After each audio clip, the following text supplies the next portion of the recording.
Hello, my name is Jeremy with Faithful Guardian Training Center, and today we're going to be talking about shock. Specifically, we're going to be talking about neurogenic shock today, which is a form of distributive shock. So the big thing about neurogenic shock is that it is result from spinal cord damage or spinal cord injury. So what you see is these patients are going to have a back injury of some sort, or maybe like a spinal contusion, a spinal concussion, something that may not necessarily be a break of your back, but can definitely cause some swelling internally and put pressure on your nerves. And so what happens with this type of shock is your body loses the ability to send signals past the point of the injury. And so, for example, what this means is that let's say, for example, you break your T12, which is your 12th thoracic vertebrae, and you end up in a neurogenic shock state because of this. This means that every nerve that is beneath T12 and that's innervated from T12 onwards means that they are relaxing, essentially, or that they cannot control the impulses that are sent to them. They can't conduct them, the ones that are coming from the brain. So what this causes to happen is all of your blood vessels actually end up dilating, which causes relative hypovolemia due to that vasodilation. So what this is also going to cause is, if you think about shock in the typical sense, we always teach that you're going to be cool, pale, and clammy.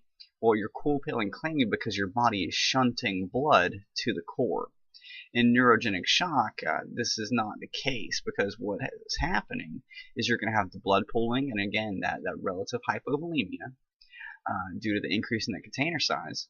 But what these patients are going to experience is they're going to actually experience something. They're going to be cool, pale, and clammy above the level of the injury, and they are going to be warm and dry beneath the level of the injury. So, for example, you can have cool, pale, and clammy arms and torso, but your pelvis, your legs, your feet, all of them are going to be hot and flushed. And this is going to be due to the vasodilation, and you're actually going to be losing heat, an excessive amount of heat from this, because your body is going to lose the ability to control the thermoregulation aspect of it.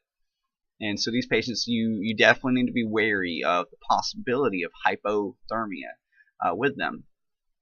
Now, something else that happens is you're actually going to have relative bradycardia due to an inability of your body to release catecholamines, such as epinephrine, to be able to stimulate your heart rate.